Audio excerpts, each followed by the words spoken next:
Atos capítulo 16, versículo 31 e 32. E diz assim a poderosa palavra de Deus. E eles disseram: crê no Senhor Jesus Cristo e serás salvo tu e a tua casa. E lhe pregavam a palavra do Senhor e a todos os que estavam em sua casa. Amém?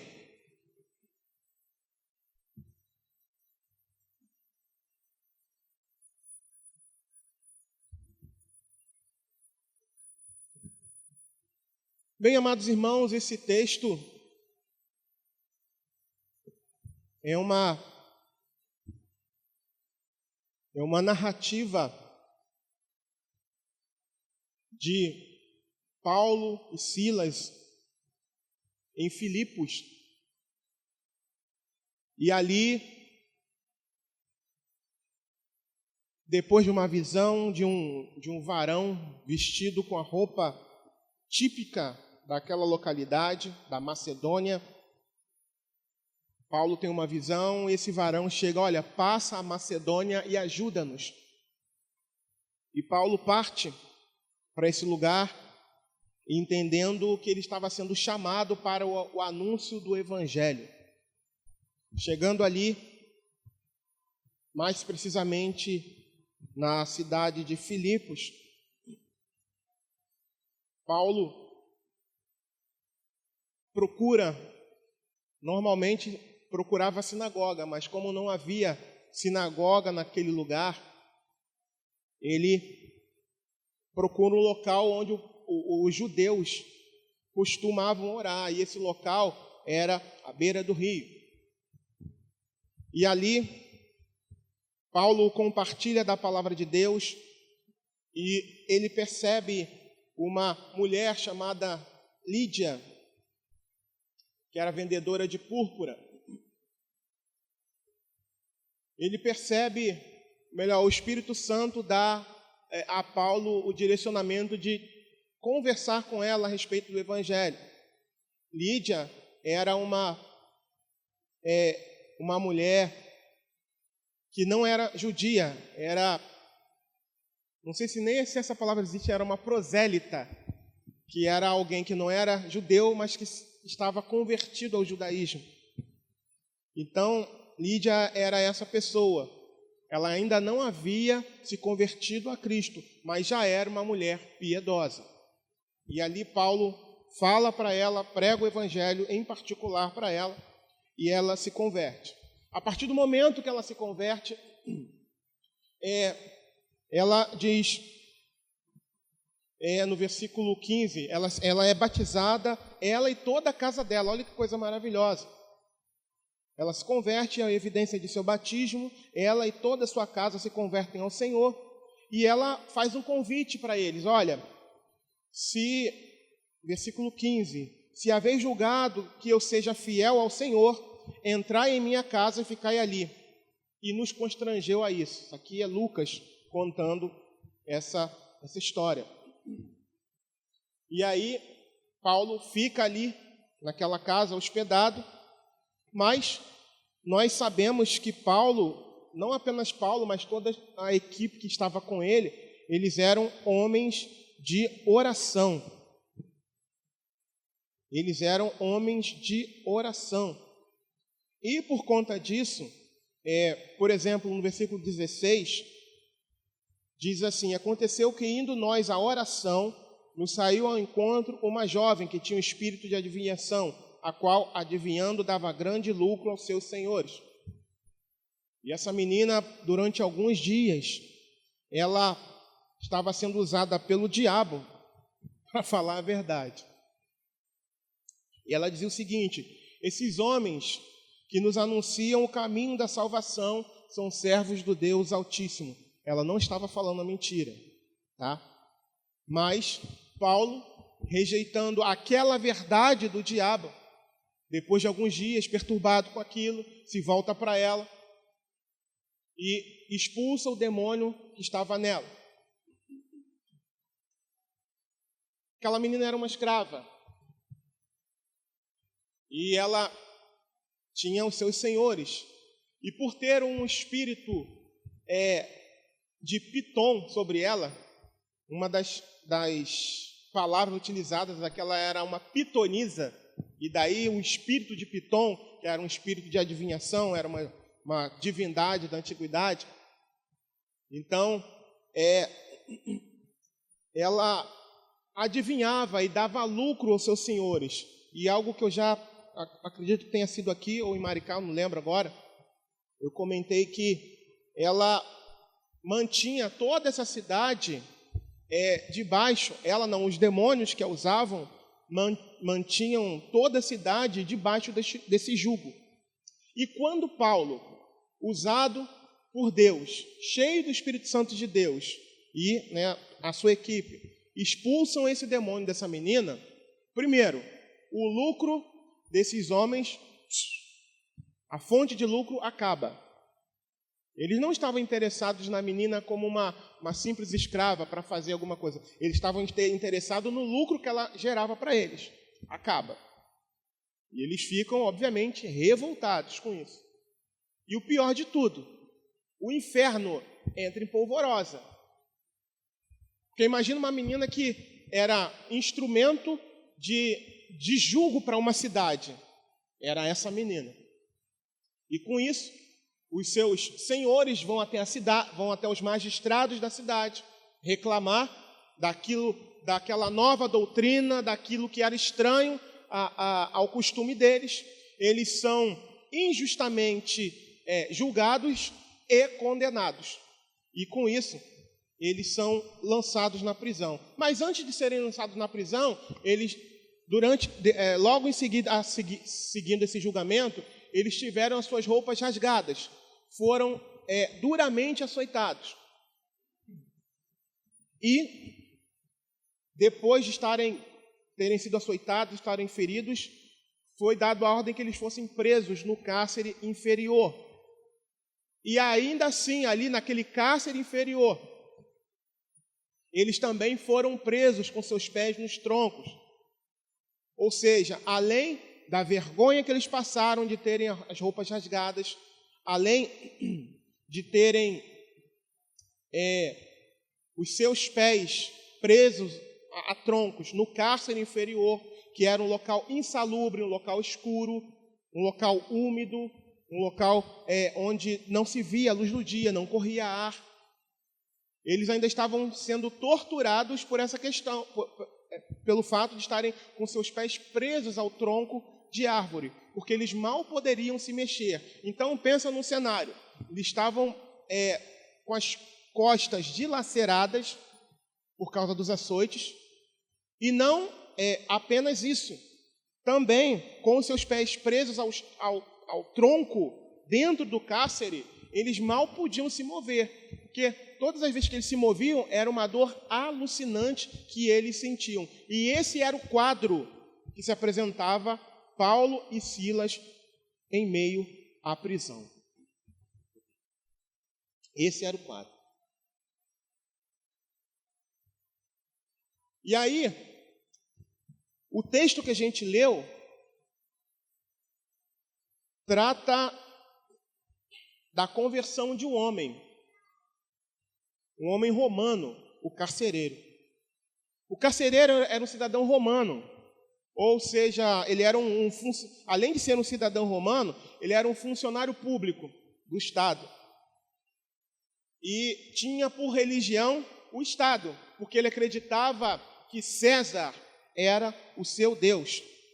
Ele era um homem rude, era um homem carrasco, era um homem insensível e era um homem cruel.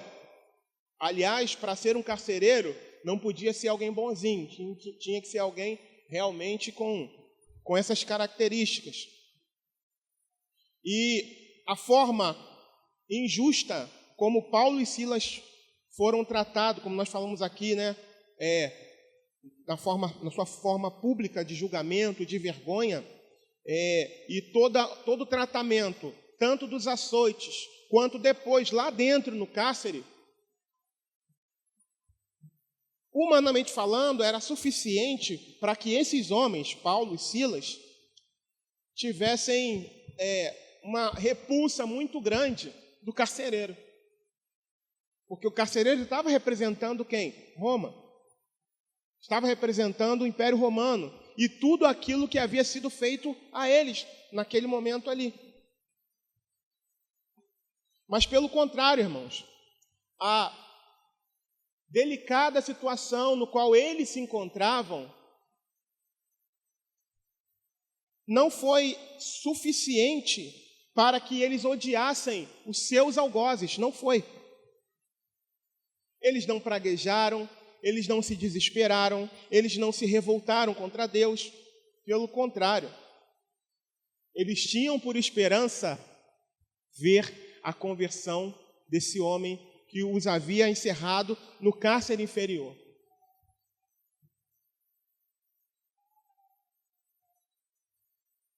Eles tinham por esperança ver a transformação daquele homem rude, daquele homem sem amor, sem afeição pelo ser humano.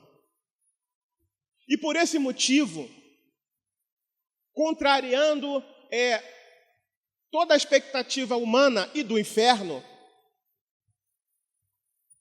Paulo e Silas, mesmo não tendo aparentes motivos, a gente vê no texto que eles, perto da meia-noite, eles começam a orar e cantar louvores a Deus.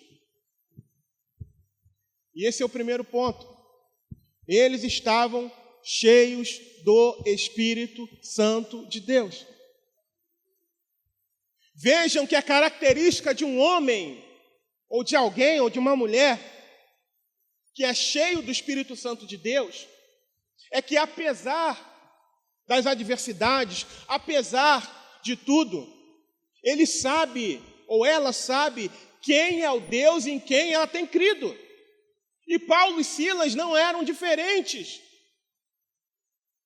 Eles sabiam quem era o Deus em que eles acreditavam. Eles sabiam que havia um propósito e por esse motivo não murmuravam. Eles sabiam que Deus estava no controle. Eles sabiam que não poderiam fazer absolutamente nada, que humanamente falando era impossível que eles saíssem dali. Afinal de contas, estavam muito bem guardados. Eles sabiam disso. Muito provavelmente, ao cantar e orar ao Senhor, eu não imagino eles dizendo: Senhor, tira a gente daqui, Senhor. Senhor, a gente veio fazer a Tua obra, a gente veio, Senhor amado, por um direcionamento do Teu Espírito Santo. Senhor, lembra aquela visão, Senhor? Lembra, Senhor, da visão que eu tive, Senhor, do varão daqui da Macedônia pedindo para que eu viesse, Senhor, e pregasse. Eu fui obediente, Deus, e agora o Senhor permite que eu esteja aqui. Não, eles não fizeram isso. Eles não gastaram o tempo murmurando, olhando a circunstância, olhando a situação. Não. Não. Sabe por quê, irmãos? Porque quem estava preso era o carcereiro. Eles estavam livres. E por esse motivo, por estarem vivendo na liberdade de Deus, na liberdade de Cristo, é que eles oravam e cantavam hinos ao Senhor. Mesmo que, humanamente falando, impedidos de ir e vir, eles estavam livres, eles eram livres em Deus. Eles eram livres em Deus, eles não olharam as circunstâncias. Não olharam as circunstâncias, porque eles sabiam que Deus estava no controle, apesar da dor. A dor que eles sentiam ali eram terríveis.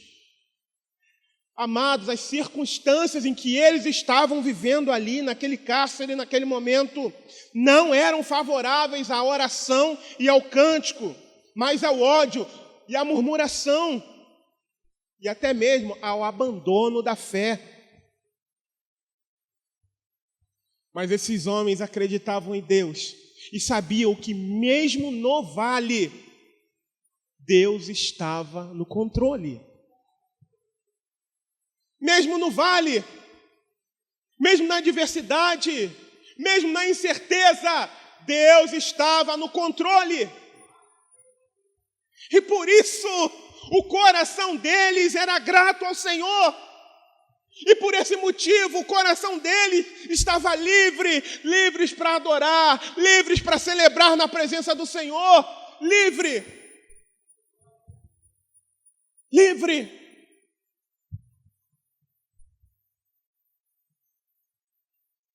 Eles estavam tão cheios de Deus, mas tão cheios de Deus, que uma situação humanamente infernal, que era o local onde eles estavam, foi transformada. Enquanto esses homens se preocupavam não com a dor que sentiam, não com a vergonha que passaram, que fizeram eles passar, não, porque o inferno naquele momento pensou que havia prevalecido.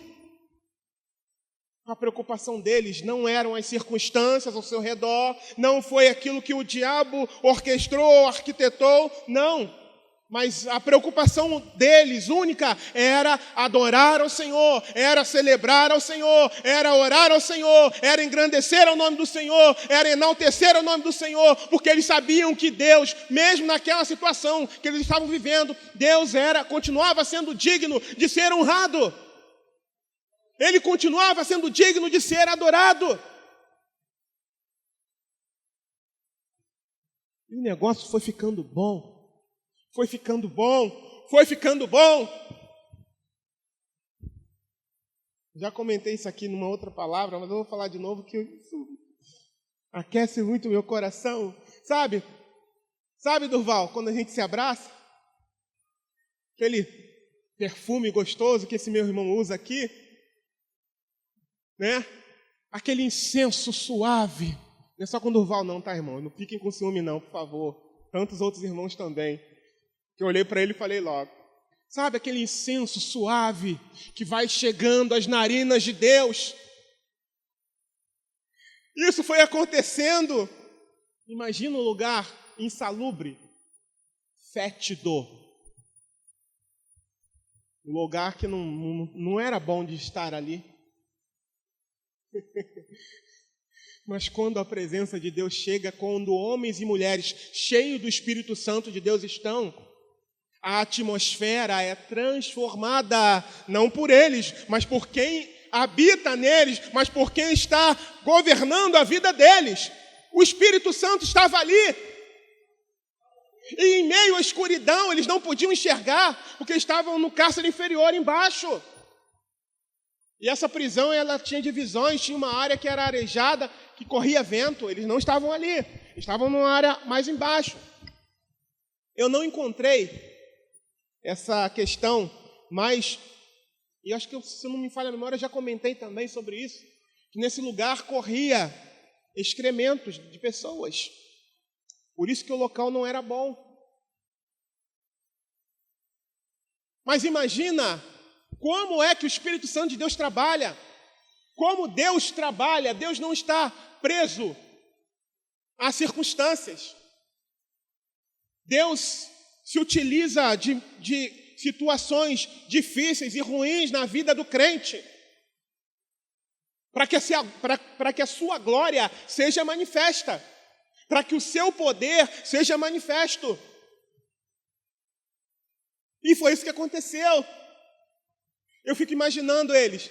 Grande é o Senhor e muito digno de louvor.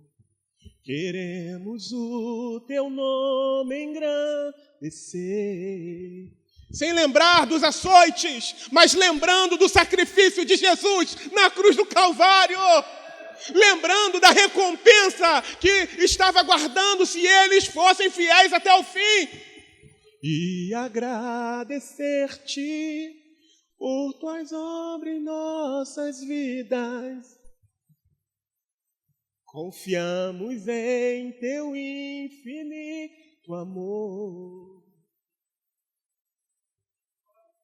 Pois só tu és o Deus eterno, sobre toda a terra e céu. Obviamente não foi esse louvor, tá, irmãos? É só uma ilustração. Mas eu imagino que antes que ele terminasse, Deus falou, eu tenho que ir lá. Eu tenho que ir lá para ver de perto o que está acontecendo lá. Eu quero ir lá. Está tão gostoso que eu quero ir mais perto. Eu quero chegar mais perto. E aí o que acontece? Um terremoto. Um terremoto acontece ali naquele lugar. Sabe por quê, irmãos? Porque Deus visitou aquele lugar. Deus visitou aquele lugar escuro, infernal, virou o céu, virou um culto de louvor e adoração a Deus, com 2 homens cheios da presença de Deus, transbordando unção naquele lugar. E algo que, sabe, que é mais maravilhoso, é que quando o homem e a mulher de Deus estão cheios da unção, não são apenas eles que são beneficiados, não, irmãos. Não são, não. Outras pessoas ao seu redor também são alcançadas. E foi isso que aconteceu. Apesar das muitas dores, o coração desses homens fluía o louvor a Deus. E Deus visitou aquele lugar. Um improvável lugar, um lugar que para muitos era um inferno, se tornou céu, se tornou um culto de louvor e adoração a Deus, onde o Espírito Santo estava presente, onde a presença de Deus era manifesta. E algo que eu acho muito interessante é que enquanto eles cantavam hinos a Deus e oravam, os outros ouviam. Mas o termo ouvir aqui não é ouvir como se fosse um barulho, não.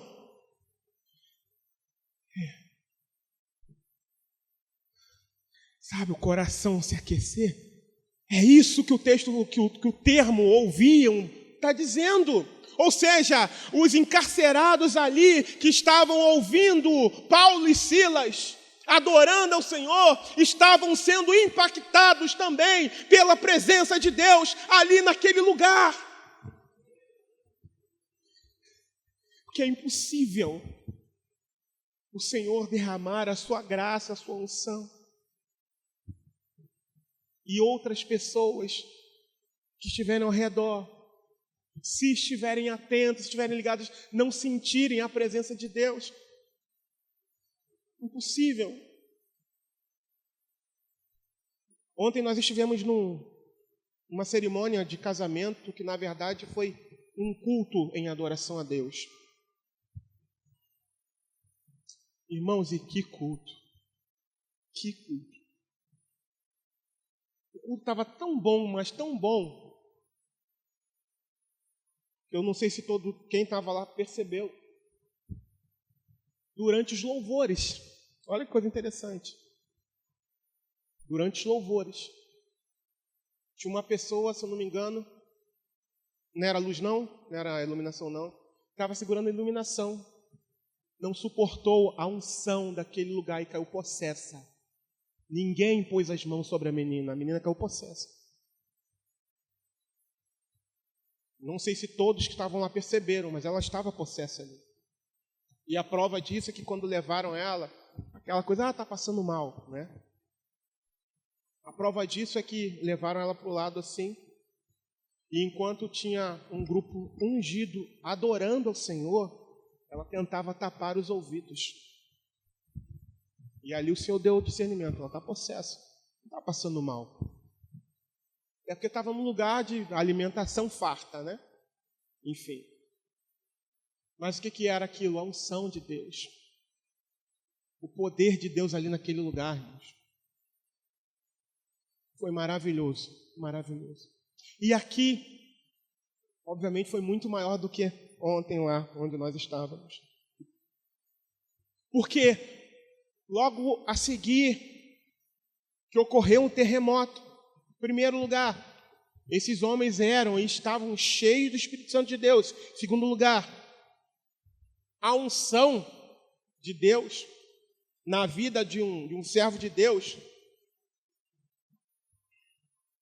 nesse caso aqui, foi suficiente para salvar uma vida. Uma vida só, pastor? É, uma vida só. Versículo 27. Já sabem, né? Ocorreu aquele terremoto. Soltou tudo. As prisões que prendiam aos encarcerados, a Paulo e a Silas, o tronco dos pés, se dissolveram. E todo mundo ficou livre, as portas se abriram. E aí o que acontece? O carcereiro, de repente, vê aquilo tudo, né? Não entende o que está acontecendo. Já ouviu um barulho e de repente acordou? Você não sabe o que está acontecendo. Até você saber onde você está, onde estou, quem sou eu. Né? Tem aquele segundo de a mente ainda está dormindo, você está acordado já. O carcereiro acorda assim, meio que sem saber, e vê tudo aberto. O que ele faz? Pega da espada e vai ceifar a própria vida. Por quê? Porque segundo a lei romana,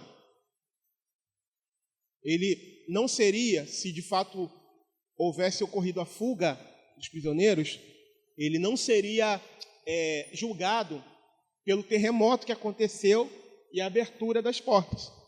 Ele teria sido julgado pela fuga dos prisioneiros. E normalmente, quando um prisioneiro fugia, pagava-se, o carcereiro deveria pagar com a pena que aquele prisioneiro tinha. E ali provavelmente haviam homens com pena capital, ou seja, com pena de morte. E aí, qual era o costume, né, dos romanos? Se isso acontecesse, era costume dos romanos fazer isso. Não se deixar ser capturado, né, pelas próprias autoridades deles, porque para eles era uma vergonha. Então, para eles era mais honroso se matar do que permitir que as autoridades viessem, pegassem eles e julgassem e os condenassem com a morte. Então, quando ele vê aquilo ali, opa, qual a tendência natural? Todo mundo, não é assim que acontece? As portas se abriram, o quê? Foi embora, tchau. Mas o que ele não estava ciente, ele não estava ali próximo, é que aquele lugar tinha virado céu. É que havia ali um culto de adoração a Deus. E que os próprios encarcerados estavam ali naquele local, impactados pelo poder de Deus. A palavra aqui não fala, mas eu creio que muitos desses encarcerados se converteram a Cristo. Muitos desses encarcerados que aqui estavam com o testemunho impactante da vivência do real, do verdadeiro evangelho, se converteram a Cristo. O texto não fala isso. E aí Paulo, versículo 27, e acordando o carcereiro e vendo abertas as portas da prisão, tirou a espada e quis matar-se, cuidando que os presos já tinham fugido. Mas Paulo clamou com grande voz, dizendo: não te faças nenhum mal, que todos estamos aqui. Olha como é que a coisa muda de figura quando Deus entra no circuito. Antes, quem tinha voz no cárcere era o carcereiro. Mas aí, Deus resolve mudar o jogo. Deus resolve mostrar quem Ele é. Deus mostra para o carcereiro, Deus mostra para os prisioneiros, e inclusive para os seus servos, porque eles não sabiam o que Deus iria fazer. E para o inferno. E Deus mostra para o inferno que apesar das tentativas dele, do inferno,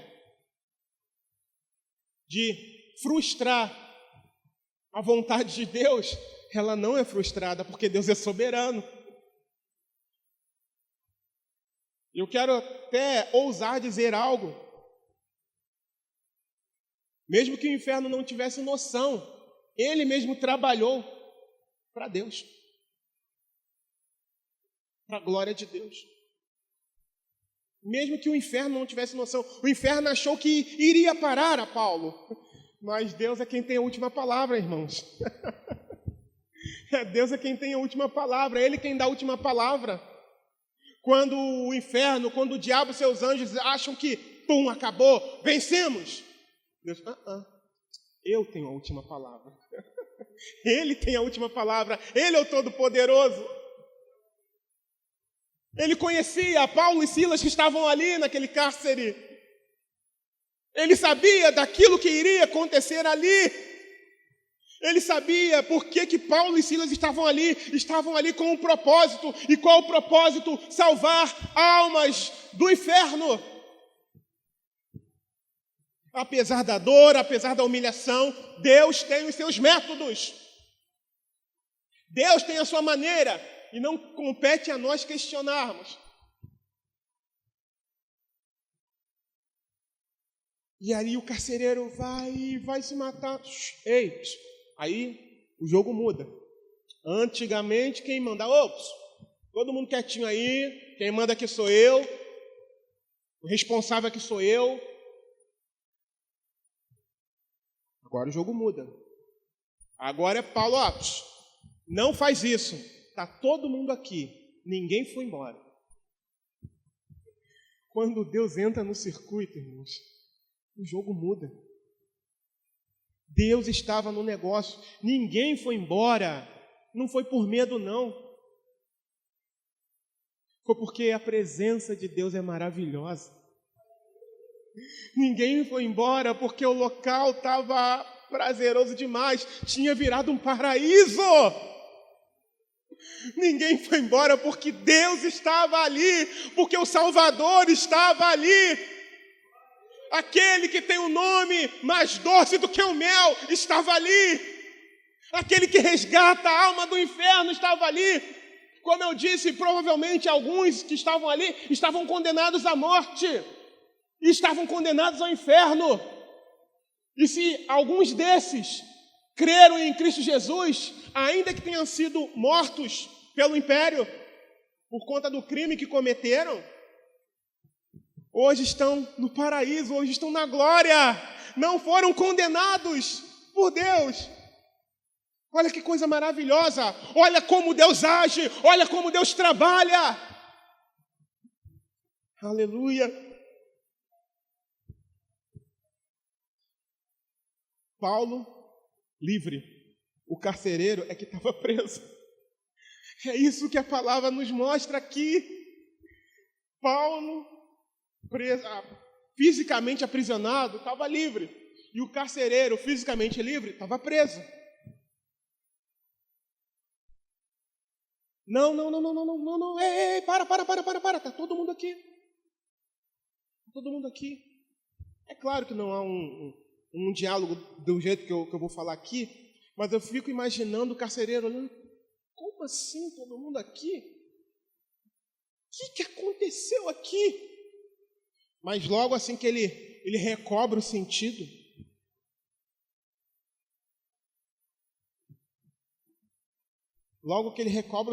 ele começa a entender que alguma coisa sobrenatural havia ocorrido ali naquele lugar.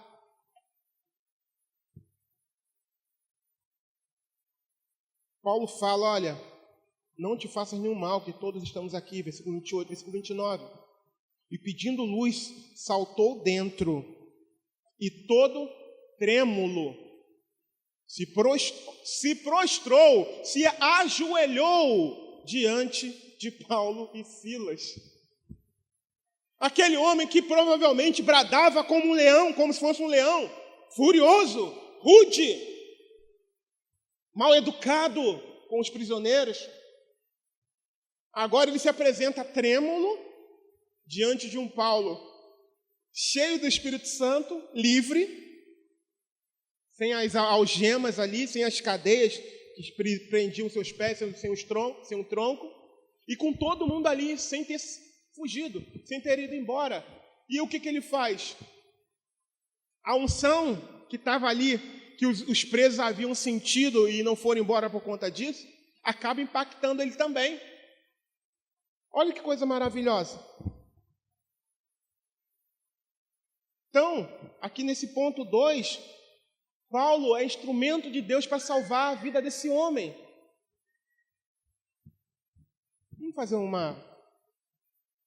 Vamos pensar em algo aqui? Se fosse eu, se fosse você,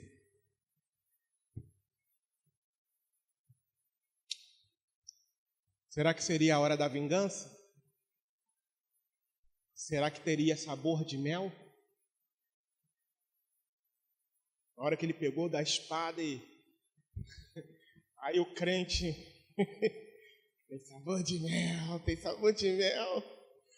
Vai, carcereiro, vai, termina logo com isso aí. Miserável, me machucou a beça, agora você vai ver. Não. Quem é cheio do Espírito Santo de Deus tem compaixão pelas almas. Eu aprendo isso aqui.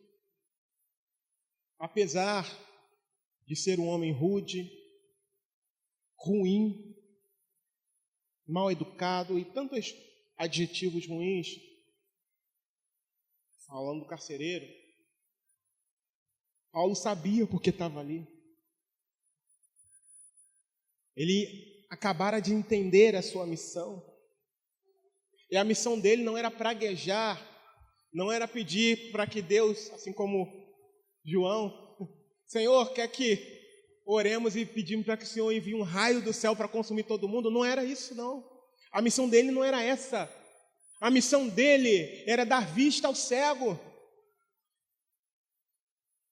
A missão dele era proclamar o evangelho para que os olhos daquele homem fossem abertos. E a atmosfera ali, naquele momento, estava favorável para isso. Quantas vezes, irmãos, a gente, por muito menos do que isso, olha lá vai aquele endemoniado, aquela endemoniada. Ei, olha o exemplo aqui, ele não fez isso. Ele foi ferido, humilhado, machucado. Ele estava ferido aqui ainda. E o que ele fez? Teve compaixão da alma daquele homem, quando impediu que aquele homem se matasse. Talvez se fosse eu, na hora que ele pegasse a espada, eu ia, glória! E até virar as costas para fingir que não tinha visto. Glória! Senhor! Estou me usando como exemplo aqui, né? Para não expor ninguém. Mas não é esse o exemplo que Deus quer dar para a gente. Deus está dando para a gente. Mesmo na mais severa adversidade, mesmo em meio ao terrível caos, nós podemos ser instrumentos de Deus para a salvação daqueles que permanecem na cegueira espiritual. E assim Paulo foi. E olha que interessante. Ele estava mirando no carcereiro. Mas, provavelmente, eu não sei quantos presos existiam ali naquele lugar, alguns presos foram alcançados. Olha o lucro. Eu fico imaginando o diabo. O que eu fui fazer, rapaz? Botar esse cara aí dentro. Arrependido. Deus dá a última palavra. Não tem jeito. Não tem jeito. Ele é o Todo-Poderoso. Ele é o Soberano. Ele é o Rei dos Reis e Senhor dos Senhores. Não tem jeito. E começou ali pelos presos. E depois foi para o carcereiro, que ia se matar. Paulo, não faz isso. Não acaba com a sua vida. Paulo foi um instrumento de Deus ali, para que aquele homem não ceifasse a sua própria vida e se encontrasse aprisionado de verdade, pelo resto da eternidade, na condenação, no inferno. Segundo lugar, né, nós falamos aqui, Paulo salva a vida do carcereiro. E depois de salvar a vida do carcereiro,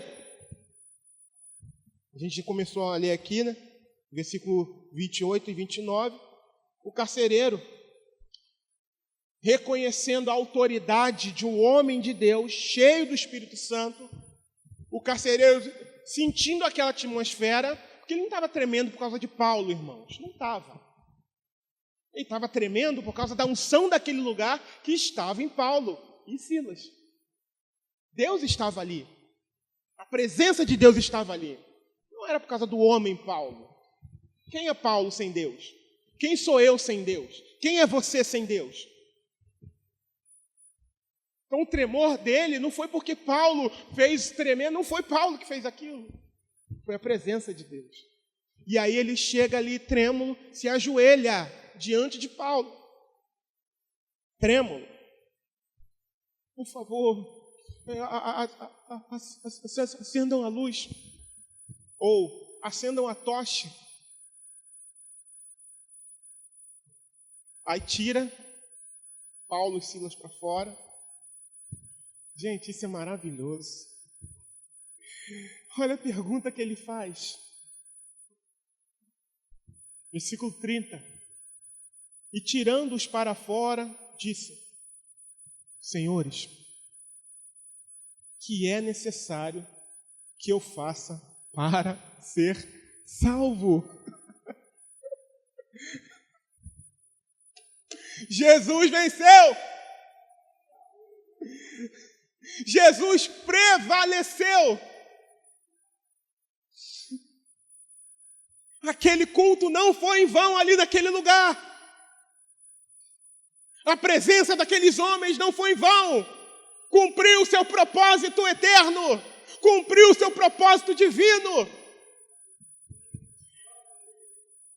E aí Paulo não estabelece preceitos humanos, não. Paulo vai direto ao ponto. Versículo 31.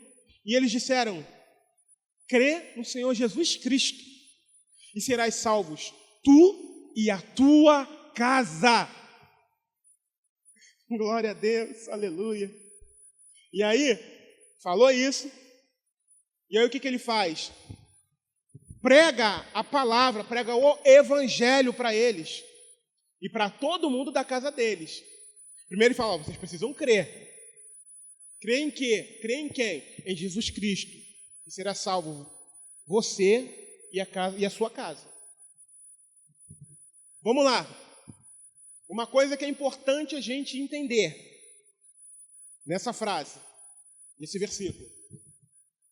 O fato do anfitrião se converter não dá uma conversão automática aos seus filhos. Amém? Não interpretem esse versículo dessa maneira. Até porque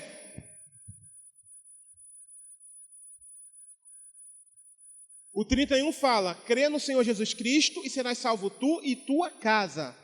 E no 32 fala assim: e lhes pregavam a palavra do Senhor e a todos os que estavam em sua casa. Ou seja, para que eu possa me converter, em primeiro lugar, eu preciso ouvir. E ouvir o quê? A palavra de Deus. Ouvindo a palavra de Deus, eu preciso me arrepender. Me arrepender dos meus pecados. E correr. Correr para quem? Correr de Cristo? Não. Correr para Cristo. Entendendo que Ele é o único que pode me libertar, me resgatar da condição perdida em que eu vivo. Paulo quis dizer isso para ele. Tanto é que não apenas disse: e será salvo tu e a tua casa, mas logo em seguida pregou o evangelho, não só para ele, mas para a casa inteira. E a casa inteira se converte.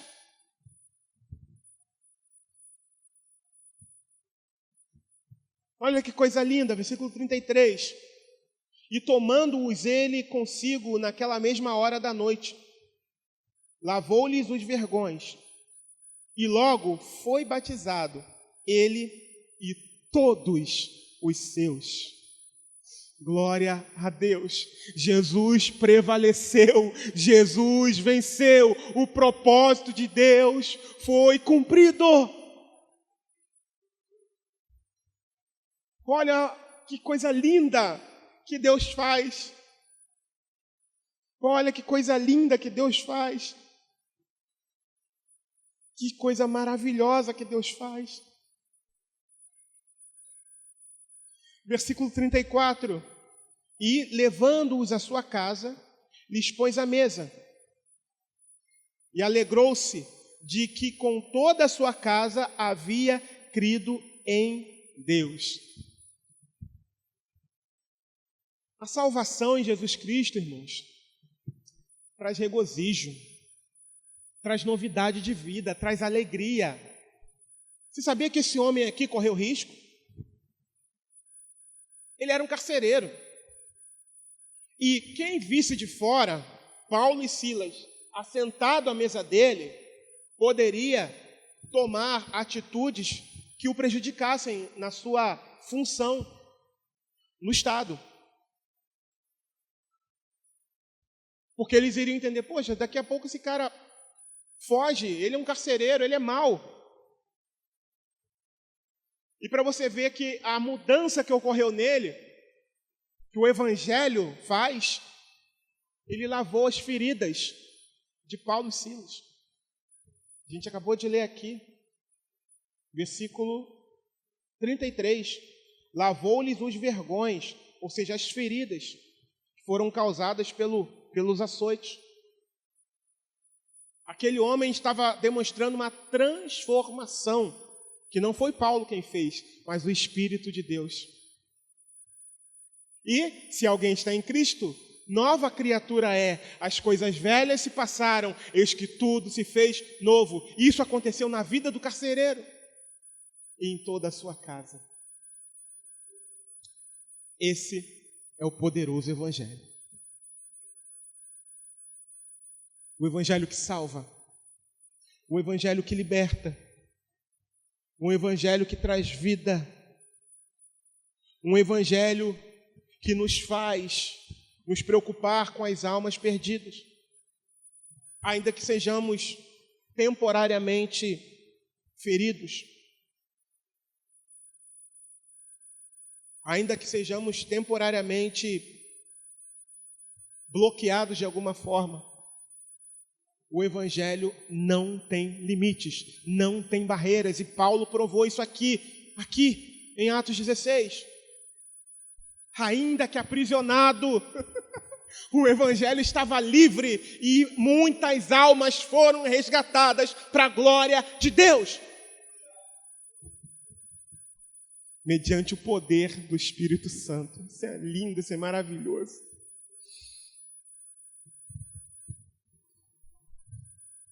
O próprio inferno acabou ajudando, acabou trabalhando. E o nome do Senhor, no final de tudo isso, foi glorificado. Paulo foi verdadeiramente uma bomba no inferno, dentro daquela prisão ali. A presença do Espírito Santo transformou aquele lugar no céu. Muitos detentos ali se converteram, o carcereiro se converteu, a sua família se converteu, a glória de Deus desceu, o inferno perdeu, Jesus prevaleceu. Amém? E que tipo de lição a gente pode tirar aqui?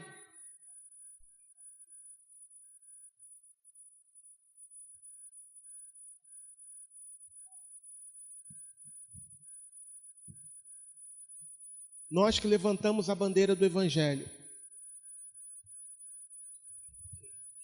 se por amor ao Senhor, ou por alguma circunstância, se o Senhor nos permitir estar em situações como essa,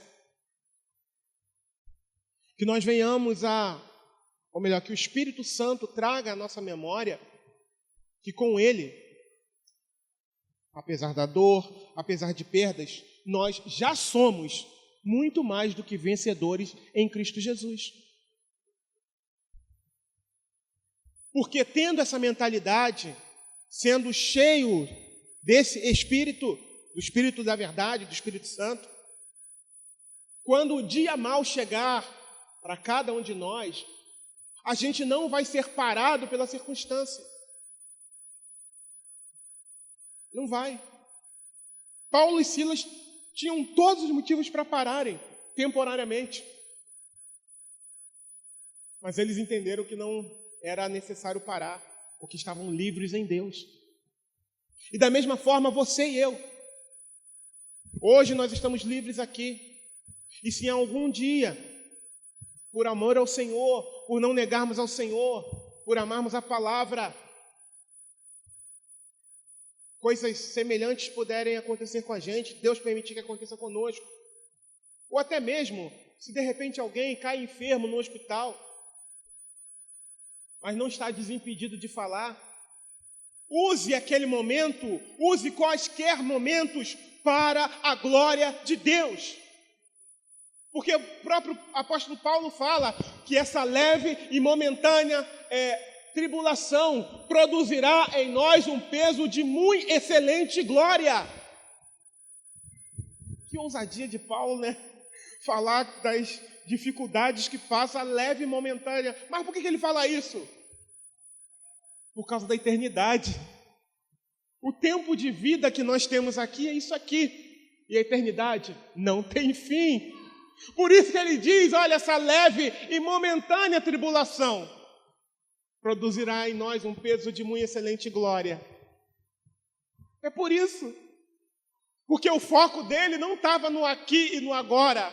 Não estava no que ele estava sentindo naquele momento ali. O nosso foco não deve estar no que a gente vai sentir agora, mas deve estar na promessa, na eternidade, na coroa que está preparada lá no final. O nosso foco está lá no final, na coroa, que foi prometida por aqueles que o amam.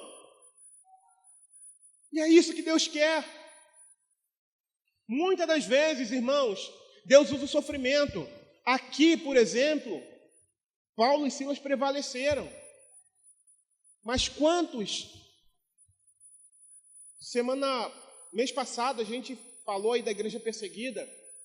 Quantos não pereceram por amor ao Senhor? Vocês acham que eles foram abandonados pelo Senhor? De forma alguma, porque a palavra declara que nem a morte, nem coisa alguma pode nos separar do amor que está em Cristo Jesus, o nosso Senhor, amados. E Paulo sabia disso, por isso que ele estava adorando na prisão. Então se lembre disso, então que o Espírito Santo de Deus venha te lembrar disso. Quantos irmãos, milhares de irmãos, são mortos todos os dias por causa do amor ao Senhor, por não negarem o nome do Senhor.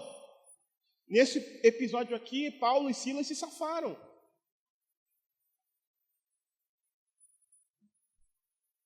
Mas o próprio Paulo, aqui ele está em Filipos, mas de Roma não. Quando ele estava na sua prisão em Roma, ele saiu dali direto para o céu, para a glória. Foi decapitado. Na sua segunda prisão, se não falha a memória, em Roma, ele foi decapitado. Aqui ele prevaleceu, ele saiu com vida, saiu para continuar exercendo seu ministério. Mas dessa última prisão de Roma, na primeira, ele foi para lá como um prisioneiro, esqueci o termo que dá agora, doméstico, né? Já na segunda ele foi como um criminoso, e dali ele não saiu. Na verdade, saiu para a glória. Saiu como um vencedor. Ué, mas ele não foi decapitado? Sim. Mas saiu como um vencedor. Porque entrou nos anais celestes como um verdadeiro combatente para a glória de Deus. E quanto a nós? Será que a gente tem essa consciência? E quanto a nós? Se por algum motivo o inferno se levantar contra nós, e pode ter certeza, irmãos. Então não vou me envolver com nada. Não, não é assim que funciona. O simples fato de nós estarmos em Cristo já é declaração de guerra contra o inferno. O diabo é revoltado com todos nós. que ele perdeu para Jesus. Jesus prevaleceu. Aleluia. Não foi mérito meu, não foi mérito seu, mas foi mérito de Cristo. Amém? Eu quero convidar você a se colocar de pé.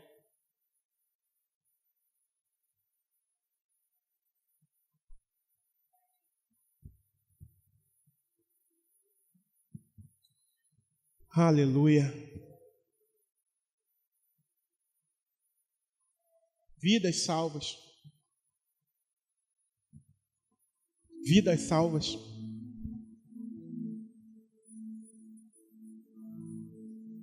Ou melhor, almas libertas da morte eterna. Um homem que iria se matar. Uma cidade liberta de um espírito imundo.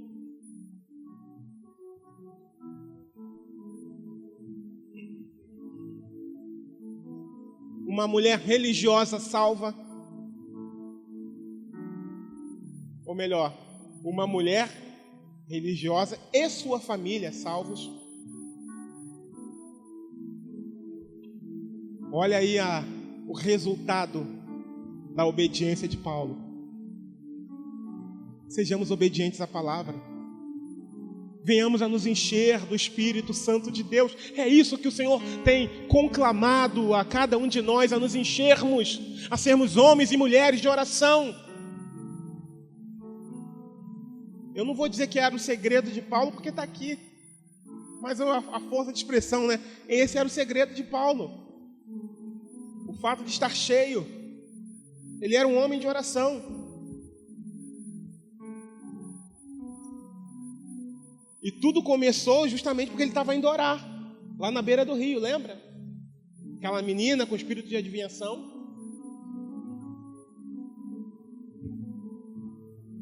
Aleluia.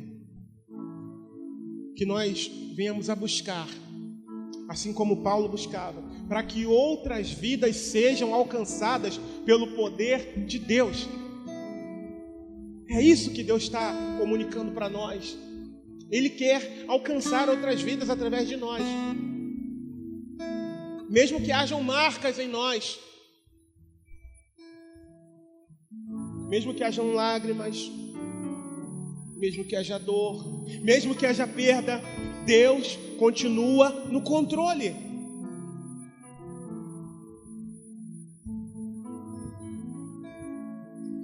Queremos o teu nome engrandecer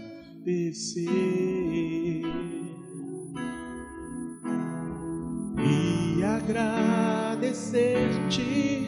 por tua obra em nossas vidas.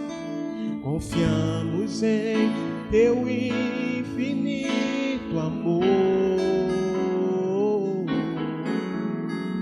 pois só tu és o Deus eterno sobre toda a terra e céu.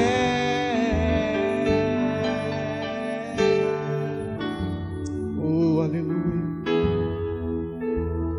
Grande.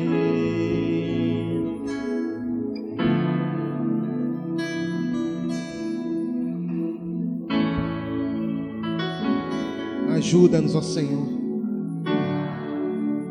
Ajuda-nos, ó Senhor, a reagir, Pai, a sermos cheios, ó Senhor, como esses homens foram, cheios do Teu poder, Senhor, para a honra e glória do Teu nome, Senhor. Ajuda-nos, ó Deus. Eu reconheço que sem Ti não será possível, Pai. Ajuda-nos, ó Senhor. É o Senhor. Oh, Deus. Nós temos a Tu és a nossa vitória, Pai. Tu, Senhor, é o nosso auxílio contra o inimigo das nossas almas, ó Pai. Oh, aleluia. Por isso gratidão.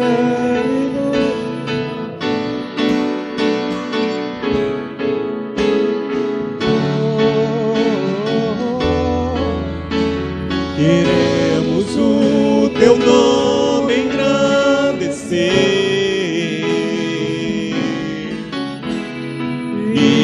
agradecer-te por tua obra em nossas vidas.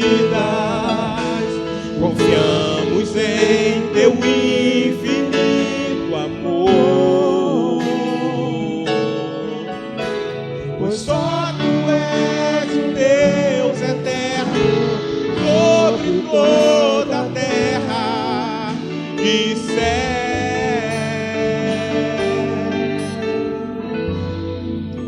Senhor Deus e Pai, eu quero te agradecer, Senhor, por essa noite. Quero te agradecer pela vida de cada irmão aqui, Senhor. Senhor, eu quero te pedir, Pai, manifesta a tua graça, a tua misericórdia e derrama do teu poder sobre cada um de nós, ó Pai. A fim, Pai, de que sejamos verdadeiros discípulos teus, ó Senhor, nesse mundo perdido, caído, Pai. Nesse mundo que jaz no maligno, Deus. Para que sejamos, ó Pai, para que tenhamos o mesmo espírito que Paulo e Silas tiveram, Pai. De não revidar, de não se vingar, Senhor, mas de ter compaixão, de serem cheios de misericórdia, Senhor. Oh, Senhor, ajuda-nos, ó Pai. Eu te imploro, Jesus. Em coisas tão menores do que isso, Senhor, a gente sente raiva, a gente fica ressentido.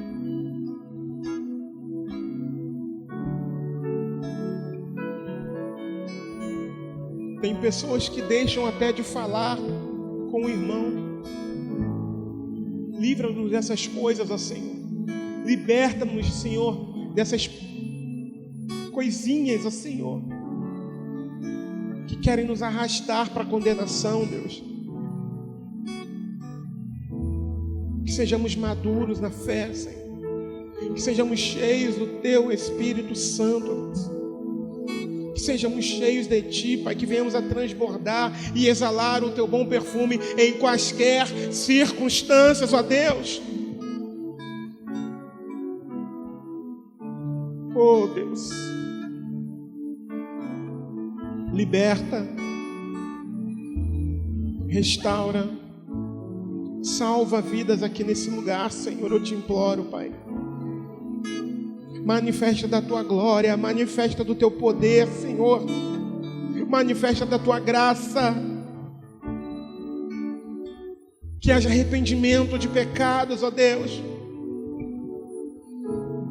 Que haja um verdadeiro quebrantamento no meio da tua igreja, Senhor.